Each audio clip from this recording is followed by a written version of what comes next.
حضرت جابر رضی اللہ تعالیٰ عنہ سے روایت ہے کہ حضور صلی اللہ علیہ وآلہ وسلم سے روایت کرتے ہیں کہ قیامت کے دن زمین کو چمڑے کی طرح کھینچ کر لمبا کر دیا جائے گا، پھر بھی انسان کے لیے اس پر اس کے 2 قدم رکھنے کے علاوہ اور کچھ جگہ نہ ہوگی۔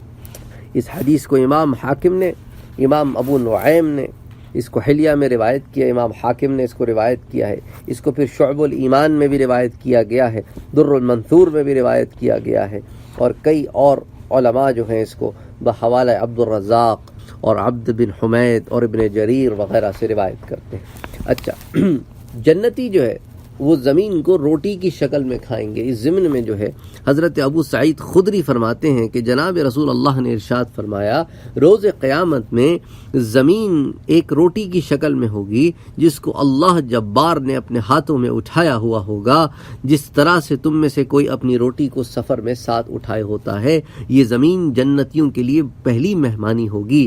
حضرت داؤدی رحمۃ اللہ علیہ فرماتے ہیں، یا حدیث میں نزل سے مراد وہ خاطر مدارت ہے جو مہمان کے سامنے کھانا پیش کرنے سے پہلے کی جاتی ہے۔ اس حدیث کی مراد یہ ہے کہ میدان محشر کے جنتی جنت میں جانے سے پہلے اس کو تناول کریں گے۔ علامہ ابن برجان نے اپنی کتاب الارشاد میں بھی ایسے ہی لکھا ہے۔ وہ فرماتے ہیں کہ زمین روٹی کی شکل میں تبدیل کی جائے گی اور مومن اپنے پیروں کے سامنے سے اس کو کھائے گا اور حوض سے پیے گا۔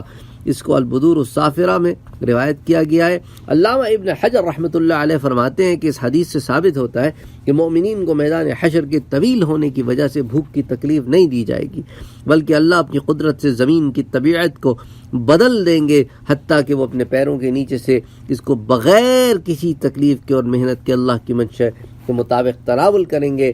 اس سے مراد حدیث کی تائید ہوتی ہے۔ اچھا، تو اب بعض علماء کا اس ضمن میں یہ بھی کہنا ہے کہ اللہ سبحانہ و تعالی اس کو تمام زمین سے مراد، اب دیکھیں نا، تمام زمین کے جو اجزاء ہیں ہر جگہ گندم ہوتی ہے، ہر گندم کی ایک انواع ہوتی ہے، اقسام ہوتی ہیں، تو اللہ جوڑ کر جو ہے نا ہر ایک کو اس جیسا ہی کر دیں گے جو بہترین چیز دنیا میں موجود ہو۔ تو اللہ عز و جل تو ہر چیز پر قادر ہیں تاکہ تمہیں ایک مقام سے ہر مقام کی لذت مل جائے۔ اچھا، حضرت ابن مسعود رضی اللہ تعالیٰ عنہ فرماتے ہیں کہ روز قیامت لوگ اتنے بھوکے اٹھائے جائیں گے کہ اس سے زیادہ بھوک ان کو کبھی نہیں لگی ہوگی، اور ننگے اٹھائے جائیں گے کہ اس سے زیادہ لباس کی ان کو کبھی ضرورت نہیں ہوگی، اور سب سے زیادہ تھکے ہوئے ہوں گے کہ اس سے زیادہ تھکاوٹ ان کو کبھی لاحق نہ ہوئی ہوگی۔ بس جس نے اللہ کے لیے بھوکے کو کھلایا ہوگا اس کو کھلائیں گے، اور جس نے ضرورت مند کو پہنایا ہوگا اللہ اس کو پہنائیں گے، اور جس نے اللہ کے لیے عبادت کی ہوگی وہ اس کو کافی ہوگی۔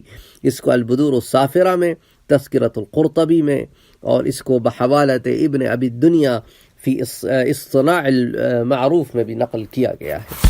اسی طرح کفار کے چہروں پر زمین اور پہاڑوں کا غبار ہوگا۔ اس کو حضرت ابی بن کعب رضی اللہ تعالی عنہ اس آیت کی تفسیر میں فرماتے ہیں کہ زمین اور پہاڑ دونوں کافروں کے چہروں پر غبار بن جائیں گے، نہ کہ مومنین کے چہروں پر۔ اسی کے متعلق اللہ کا ارشاد ہے، کچھ چہرے ایسے ہوں گے اس دن جن پر غبار چڑھا ہوگا اور سیاہی چڑھ رہی ہوگی۔